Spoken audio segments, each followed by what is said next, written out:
Everyone. Thank you for joining us today. Yes, little technical difficulties, so apologize for starting, I think, a minute late. So sorry about that. This is the Dr. Inia Desonya show. And of course, we continue to talk about how to make SMEs, small and medium-sized enterprises thrive. So you're welcome to the show. And just wanted to say thank you so much for everyone who has called in, who has been part of this show, who has commented, just thank you, all of you. So just wanted to say that. Today is another interesting topic. And, I just feel that topic is one of those that is something that is, yes, needed. I mean, I think it's something that is an important topic. I know you say that, I say that all the time when I come online and start my show saying that, oh, this topic is very important. But you know what? I do try my best to make sure that I have topics that are interesting. And I wanted to just say that, in the next couple of weeks, I'm going to just be going on, like, as you've noticed that, here and there, people do appear, but, really focusing on making sure I get the content out that many people will really, not people really, not only people, but many business owners, not just everybody, because this is specific to business owners, entrepreneurs, or anyone that is really passionate about actually starting a business. So this is for you. And so my topic today is another relevant topic, interesting topic, important topic, is about virtual teams, right? And I just feel that it's very necessary to speak about this because a lot of times SMEs, struggle with this. I mean, some of them have teams working or they have virtual teams, all over the place. But before I even start there, I need to define what is a virtual team because I don't like taking it for granted that people know, yeah, everybody knows that. No, because I have presented something before, live presentation, and I realized that it's important to start with really the definition because you don't assume that everybody knows what it means. All right. Now, when we're talking about a virtual team, is when you have workers, right? Could be employees, could be workers that work together. They work together, but they use mainly digital technology, generally technology to communicate, right? And sometimes they can be in the same city, but they are not in the same geographical location, right? If you're in the same geographical location, you can walk across to somebody's desk and communicate, right? In this case, they're not really in the same office environment with you. They can be in a different location, even in the same town. They can actually be in a different states.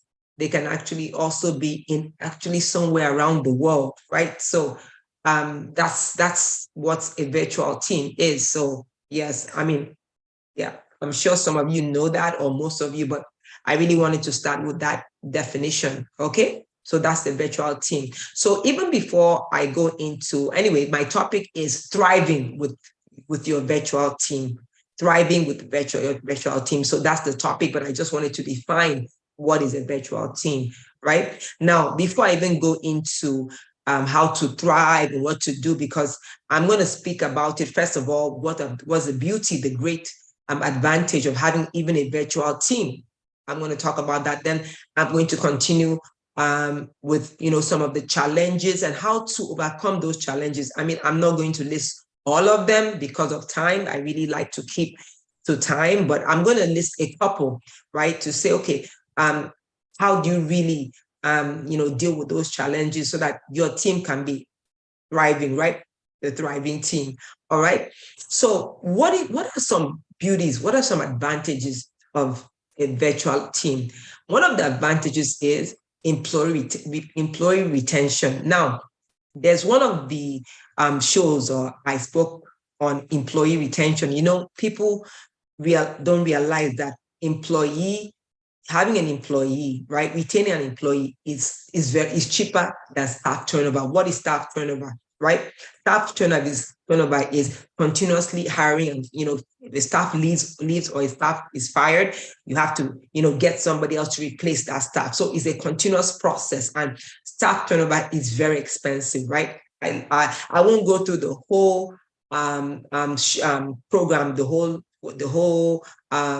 show, the whole program or the show that I did on staff retention, but I just highlight a couple of things why it's very expensive. Number one, if somebody leaves you, right, leaves the company, right, you have to interview. You have to look for somebody else to fill that person's spot, right?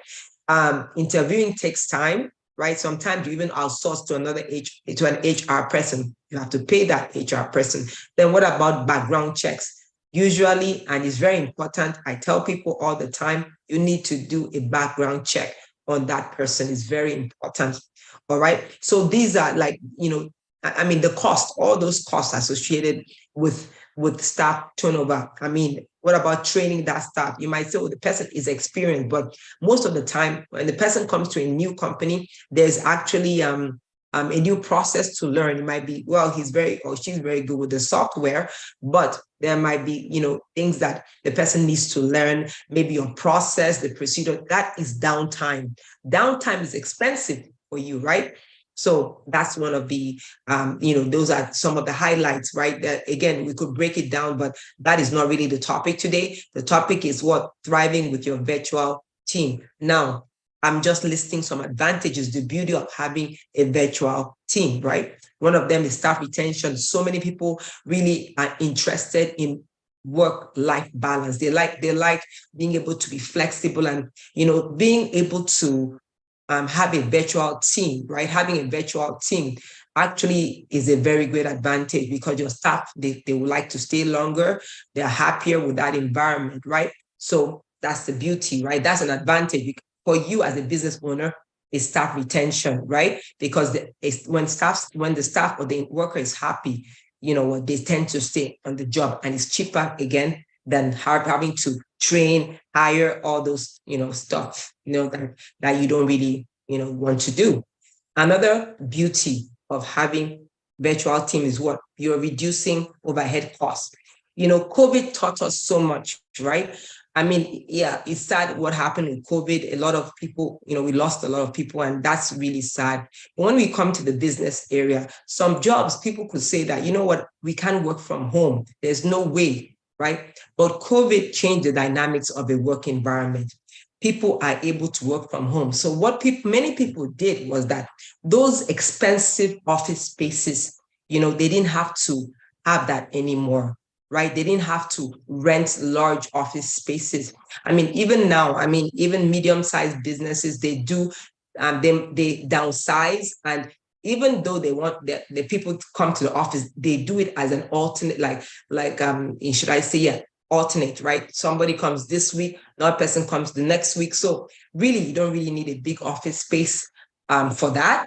But so for a lot of SMEs, they keyed into that, and they actually went online right? So overhead about having a brick and mortar store, for SMEs, they really took advantage of that. So another aspect, as I said, we're looking at the advantages of the virtual business, virtual teams, is that reduce overhead, right? You don't have overhead means like fixed costs, expenses, like, building costs, the utilities, things like that. And then those that maintained an office space did not really have that large brick and mortar store. So that is another advantage, right, of having, a virtual team.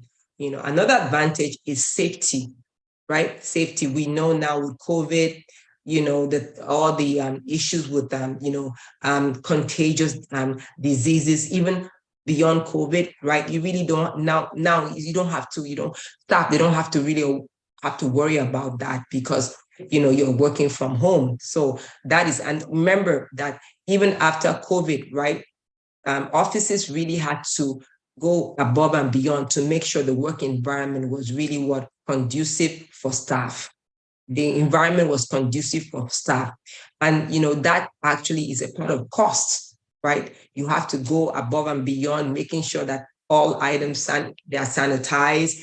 I know that sometimes that even when you finish they have to finish in a meeting, they have to sanitize the whole place. Then also have all this, sanitizing, hand sanitizers everywhere. So most of that's the health part of it, and so that's awesome. So because of that, right? In addition to staff retention, people that were worried about coming in, maybe they had specific kind of illnesses, they were able, you were able to get such people to come in, and that's the next advantage. You can actually get really staff that around the country, around the world. It depends. Actually, it depends, because sometimes it depends on what your business does, right? Sometimes your business might not want to, some businesses, maybe because of security. When I say security, there's some professions, or as a small business, you cannot really go out of the borders of the United States, right? So it depends on what you do, right? Because of data security. I'm not saying that if data goes outside the United States, it's an issue. I'm not saying that. I'm saying that it depends on your industry. There's some industries you're in, and there's rules, regulations, laws that prevent you from, handling data in a certain way, right? So, but generally, it even allows you, right, to get talent. You might have someone that you've interviewed, and the person is very good at what the person does, and the person located maybe you're in the East Coast, the person is located in the West Coast. You can hire the person because it's virtual. That's the beauty. You can get talent from anywhere. Again, we're looking at the advantages of the virtual teams, right? Another advantage is, of course, wider reach, right?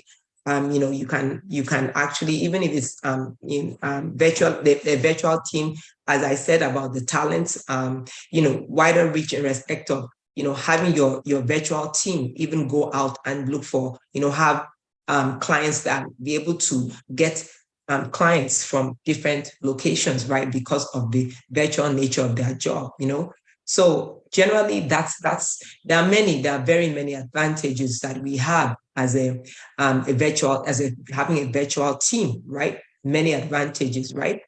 Now, but what are some of the issues? What are some of the challenges? Remember, generally, we're looking at thriving, with your virtual team. Okay, so one of the, I'm going to, I think I have about 4 or so, but I'll just a couple. I'm just going to talk about them, and then note the number. I didn't write how many, but I'm just thinking of a couple, right?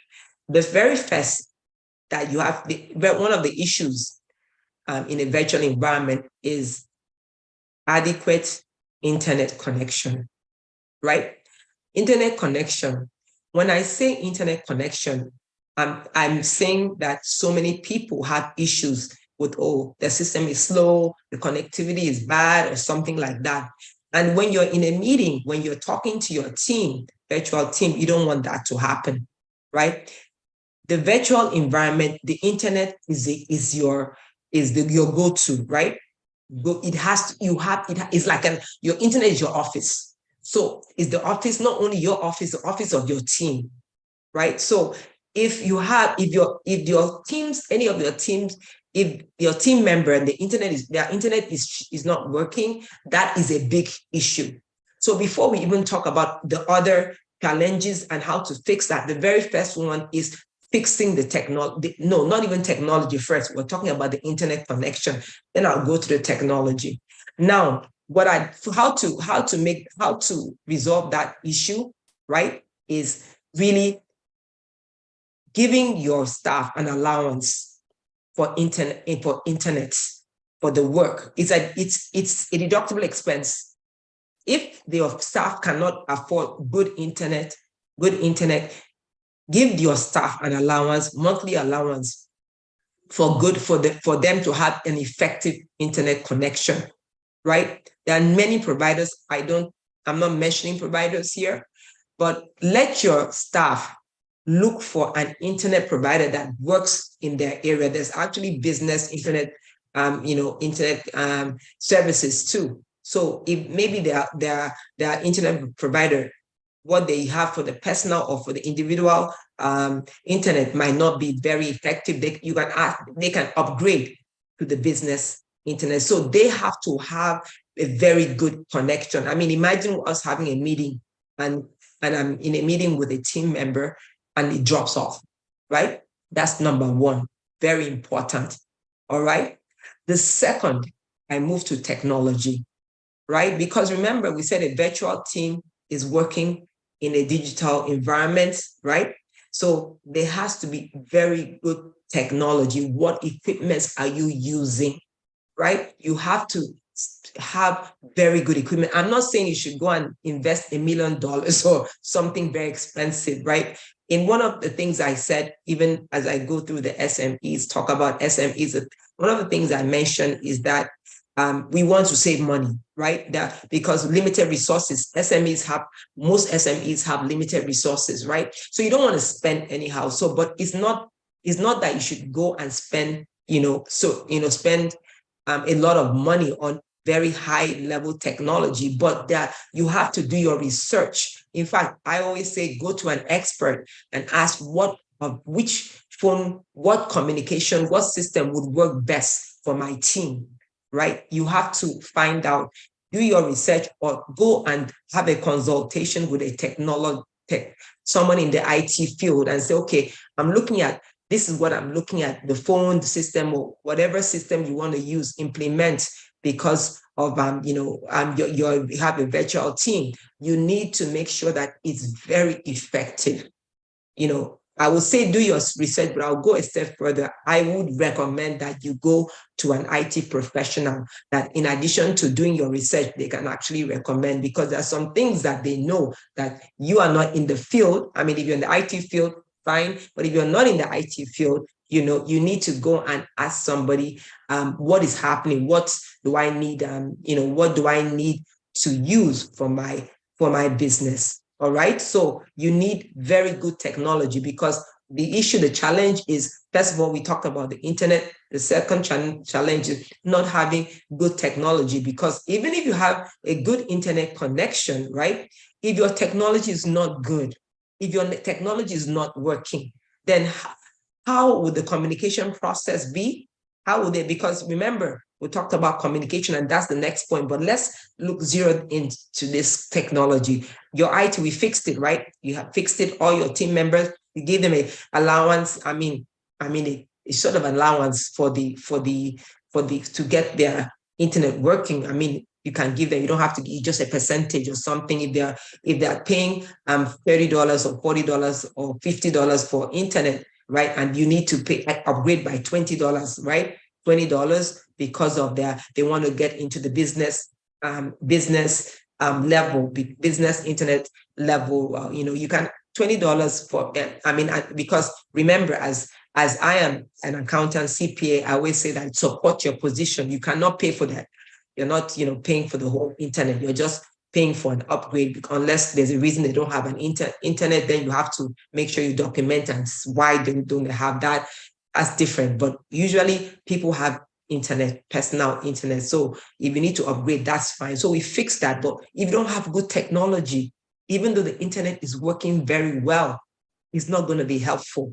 All right. So you need to have good technology that is effective and that is working very well, so you can communicate easily. All right. Because if you don't have technology and you can communicate, right? What are you communicating without good technology? Somebody's not hearing this, is not loud enough, things like that. So that is a big issue. All right. So the technology, make sure you have that right tools. Sometimes there are even a lot of tools out there now where it's really beautiful. I mean, again, I'm not going to mention examples here, but just know that great tools, team tools, great tools there. Just have to go in, do your research, and also speak to someone that is very good in this field. All right. The next, after your technology, your IT, then communication. One of the things that is an issue when we're talking about teams. Remember, we're talking about how make sure your team is thriving. Is communication.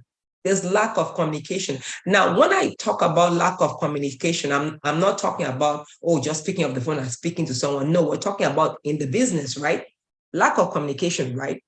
You have to really make sure that any communication when it comes to the business is relevant, and it gets to the relevant people, right? If you have somebody to handling this particular aspect of your job or of the business, then anything related to that person's business, to that aspect. An example, let's say you have someone that is taking care of let's say bank deposits. There's somebody like that, and another person taking care of payables. Paying out expenses, right? You don't want that if your company is that big enough that you have two different fields. Somebody's paying the bills, somebody's receiving money, right? Okay. Now, any instruction regarding to paying the bills, right, should not go to the person receiving money. You see what I mean about proper communication? Is when you're in an office environment, it's easier, right? You can walk into different offices, onto the different desks and say, oh yeah, we need this, we need that, we need that. That's very easy. But when it's in a virtual team, you must make sure that if it is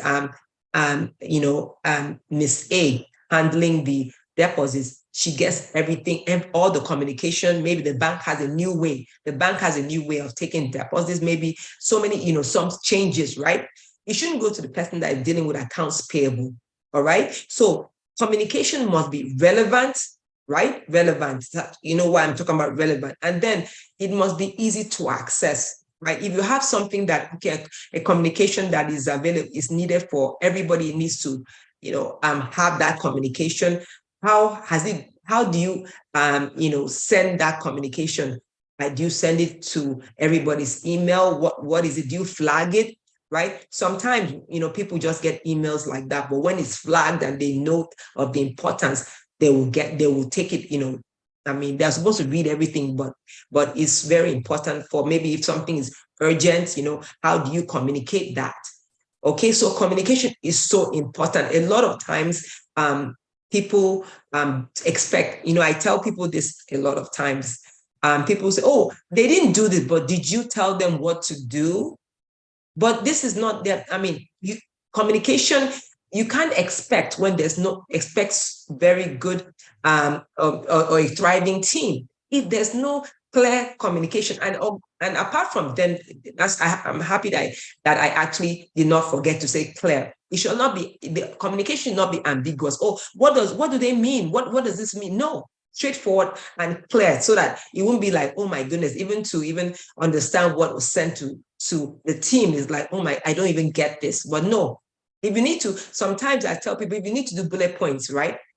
Because of how so much information is in the paragraph, if you think bullet points will work better, hey, put the bullet points that they won't, anybody sees that will know, okay, this is exactly what it means. Too much, fluff. I say fluff, fluff. We don't want fluff, because we want just straight bullet points, so we know, right? Because of, clear, concise, right? So communication is very, very important, okay? So one of the challenges is communication. So the solution is that make sure it's concise, make sure it's accessible, make sure it's going to the right person, and make sure it's relevant. So if an accounts payable person receives information related to accounts receivable or payments or deposits, it's not relevant to that person, right? So make sure there's a good channel. Where is it going to? Where is it coming from? All right. So that's one of the challenges, but we've cleared it up, right? Because we're looking at a great and virtual team, right? Another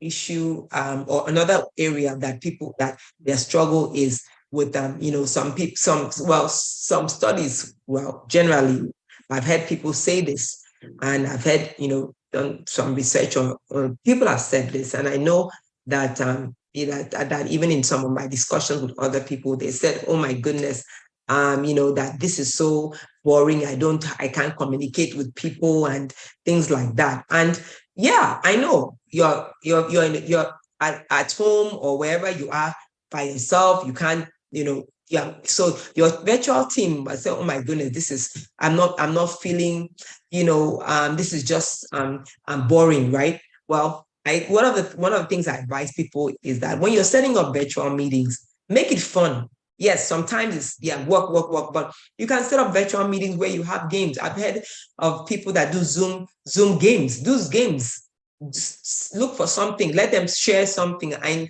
mean, maybe a favorite food they love or something. Let them just share somebody can come up with an idea and something very, very interesting, right? Come up with an idea and you guys make fun and you can schedule that. Maybe when during lunchtime, anybody, of course, anybody that wants to come, but I would say that let that be part of the team building environment. So I would say that it should be like a meeting. So people would come, not that you should not stay away. You come and have fun, and you can have fun. And maybe if you want to, you can actually send maybe a lunch voucher to everyone. Maybe you can do it once a month, once every other week or something, and then everybody has their lunch and you guys are talking and having fun or having some games, right? That is actually a very good way of team building, right?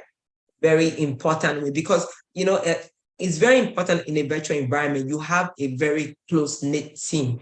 So that's one of the ways to do that, right? Another area is when people say that they're not motivated. There are people that say, oh, you know what, this virtual environment, we're not motivated. But as a business owner, the way you can get that out of the way is give people goals. How do you check that work? How do you check that goals? What the goals that have they met their goals? How do you keep them on track? Right? So it's very important that you check. You have yardsticks to say, okay, you know what? I want to know, this is what is expected. Sometimes people have weekly goals, right? This is what we have at the beginning of the week. People have meetings on Monday morning, strategic meetings, so that by the end of the week, sometimes projects last more than 2 weeks. Depending on what you do, depending on what's the kind of business you have, right? So it depends. And it's very, when you look at goals, right? You are supposed to set goals for every business person. Let me not say when I say every business person, I meant to say every business person. That's yourself.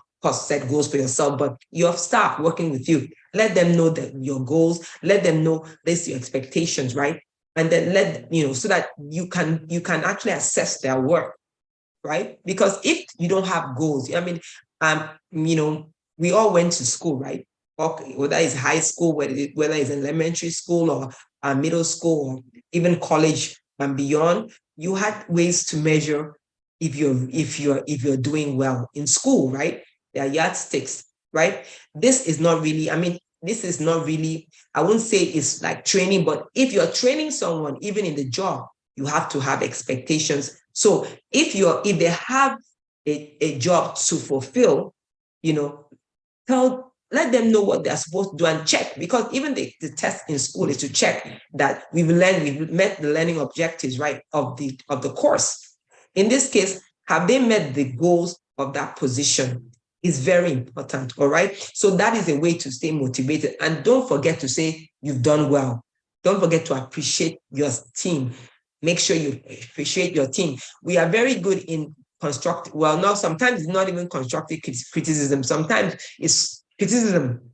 People just, it's okay to say that the person is not doing well. Now, there's a way you can tell the person is not doing well by, first of all, appreciating what the person has done so far. Would love that. Wouldn't you love that if somebody says, good job, but you know what, let's make some corrections here and there, right? It's not that, oh, you can't do anything right. I mean, I don't think anybody likes that. And I think we should be very wary on how we speak to our staff, because you know what, we like to be appreciated, even when we make mistakes. So manner of approach is very important, right? We're looking at how to, have a thriving virtual team. All right. These are some points. I mean, and then, there are many more. So I'm not going to, we don't even have so much time, but just know that there are many more. So I'm not going to list. There are a lot of ways, right? Where you can look at the challenges and fix it. Now, if you don't have a virtual team, right? If you don't have a virtual team yet, or you're thinking of, wow, do I really need a virtual team? Please go ahead and look into that. right? Look into that. Some people even have, teams that they don't even, they alternate the days depending on, and that's still virtual. If you cannot say, okay, a whole, period virtual for 5 days a week or 6 days or 5 days a week or, the whole month, you know what? And some people even have a 6-day work week. So yeah, but it depends, right? You can say, you know what, all right, you can, my staff, you know what, you don't have to come every day, because I noticed that there are some days that you can, you don't have to come, you can work from home.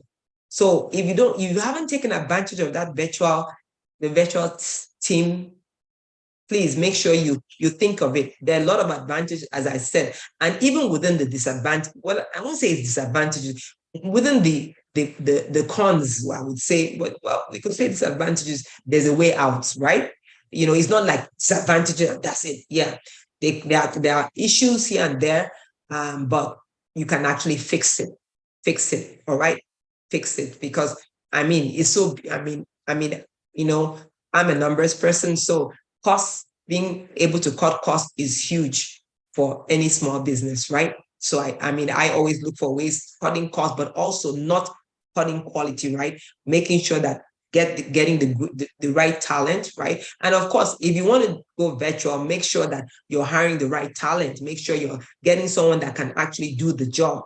Make sure you're passing through making sure you're checking everything, that checking the boxes. Is the person qualified? The person understands your mission, vision, and ethics. Remember, I mentioned that in my other show where I spoke about where I spoke about the staff retention, right? So remember that. So I'm not going to go over that again. So just wanted to make sure that we understand there's a lot of advantages in having a virtual team, but you don't want a virtual team that will fail. So that's why I said, you know what, these are few issues with virtual teams, but there's a way to go about it and make sure that you're okay on the other side. All right. So again, if you don't have a virtual team, think of it. Think about it. Think about it. Of course, the final decision is yours, but it's doable. All right. So again, the final decision is yours. Okay. But it's doable. All righty. Okay. So let's go straight to my, I believe, my last segment here. Yeah. And then again, again, we're going to continue with anyone that wants to come in and just discuss their issues. I know that some of it's just to schedule. The scheduling is just an issue. I know somebody was supposed to come in, but I think something came up, but we're working on some of the scheduling. All right. Okay. So now let's go straight to our, questions. Okay. The first question is, my business is not doing well and I'm planning to file for bankruptcy. Would that help my business? I have a show on the alternative to bankruptcy. I have a show. I would say, please, if you do not need to file for bankruptcy, right? If you do not, please let that be your last resort. I know sometimes it's so bad that you have to file, but if you do not need to do that, please do not file. Because when you file for bankruptcy, right? I know there are different kinds of bankruptcy. I'm not going into it right now, but I just want to tell you that a lot of times businesses, when they file for bankruptcy and they want to come back, right? It's difficult because banks will not touch you for loans. They will not touch you because they say, okay, that means that if I give you a loan, bankruptcy might happen, right? So I always tell people that go and talk to your vendors, right? See if you can, make some adjustments and say, okay, you know what, can I pay you later? Or maybe you can, if it's that bad, take a part-time job and help your business to grow, to come back up. Because I would say that, try your best. Hopefully, you look at alternatives. Again, watch my show where the title is, I believe, alternatives to bankruptcy. Then I'll give you some, and I'll in that show, because I'm not going to give it to you here, give you some tips here. In that show, you will have the tips, some of the tips that will help you not to really go that route. But again, if that's what you feel that is the last resort, okay, but let it be what? The last resort. Okay. All right. So again, last resort. Okay. All right. The next question. There are so many communication technologies out there. Which is best? Oh, okay. I think I mentioned something like this in this show. Now, when we're looking at communication technologies, I am not an expert in that. And unless you're an IT person, and even if you're an IT, it depends on the IT area you are good at, or that's your specialty. Because you know what, I would go to someone that is into communication for small businesses and just ask, because they have done the research. They know what is the latest, right?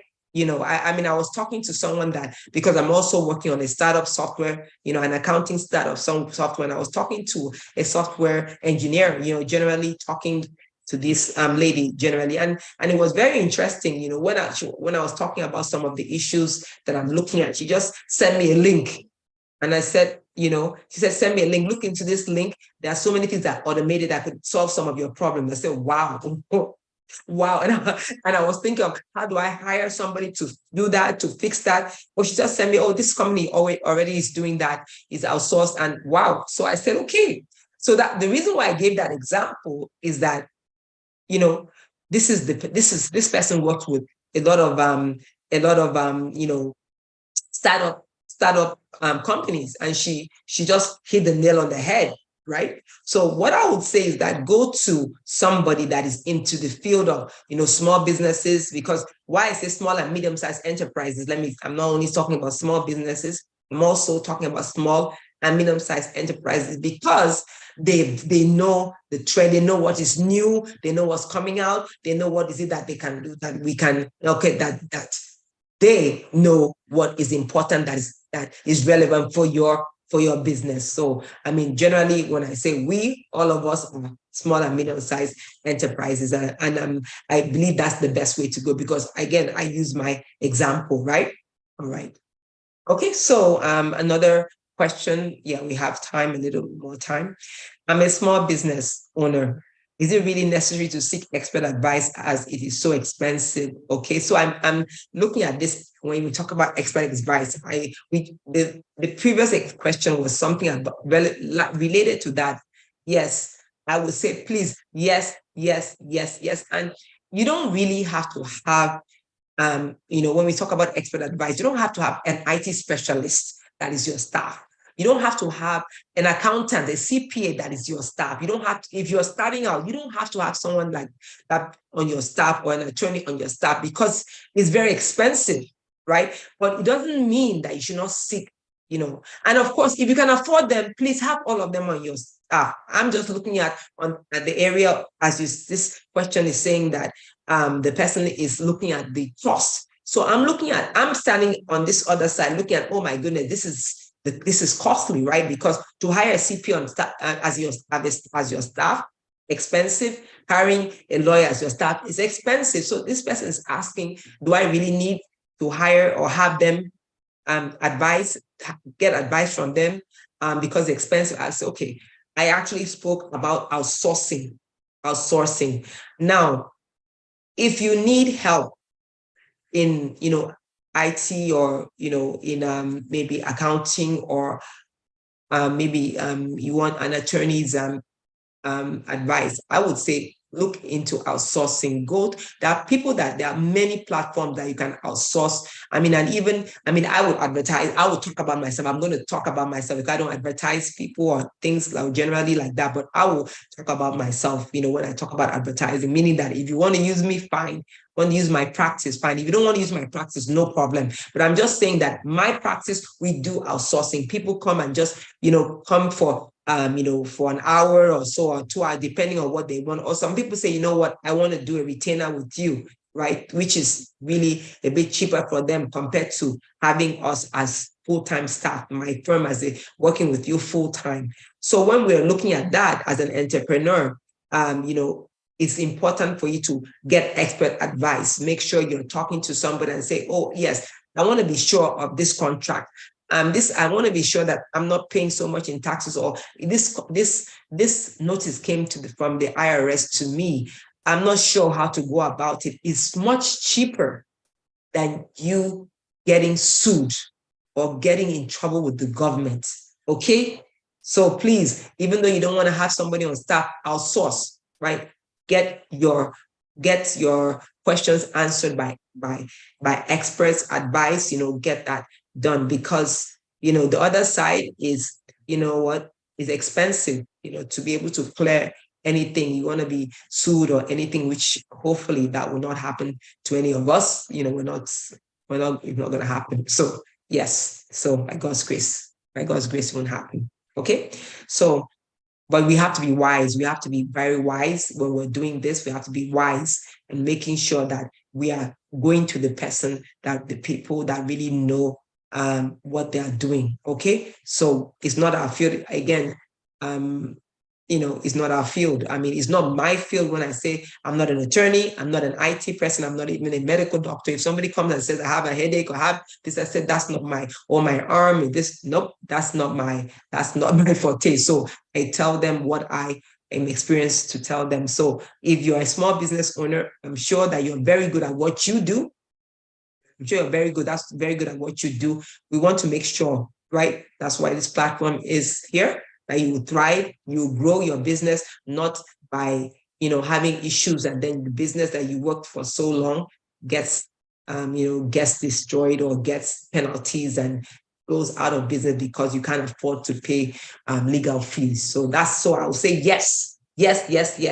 You need to get expert advice. Okay, great. So yes, we have time for one more question. Okay. As an entrepreneur, I want everything to be done right. I have problems delegating. Please help. Okay. You know what? I think I fall in that category. I think I do. I want things to be done right. But you know what? You need to delegate. You know why? You don't want to get burnt out. You don't want to get burnt out. You don't want to make sure, you don't want to get so overwhelmed, right? So what I will tell you is that make sure that before you delegate, you let them know what your expectations are, right? People say, oh, but they didn't meet my expectations. What are your expectations? You have people working in your office, right? You have people working in your business. What are your expectations, right? So make sure you and you tell them your expectations before you even delegate. And also, know who to delegate to, right? Somebody that is very good in marketing, you're not delegating accounts payable to that person, right? So generally make sure that you know who you're delegating to, and train that. I mean, when I say train, just make sure the person knows your expectations, right? Because usually when the person has worked for you for some time and the person really knows what you want, but again, make sure you tell them if it's someone that, okay, maybe you want to really get into the marketing field. So, I mean, getting to meet a couple of people to market your product. So if this person is working with you and is a good marketer, maybe you can delegate a certain extent. Then when it gets higher, you take over, right? So you don't want to get burnt out. All right. So try your best, delegate. I get it. I can be a perfectionist too. So, you're talking to someone like you. So, okay. All right. So yes, I'm happy I was able to come today, and hopefully I've been able to share something that is very beneficial to all SMEs out there now, or any SME that's actually listening to this program. Now, remember, to thrive, you have to be intentional. I could go on and give you tips and and give you suggestions, because of course this is an educational platform, just to give you some tips and go ahead and explain things to anyone that is listening, any business owner that is listening. But at the end of the day, you have to be intentional. All right. Thanks for being here today. And of course, if you want to appear on this program, go to my website, driniadesanya.com, driniadesanya.com, and just follow the instructions, and I'll see you next time.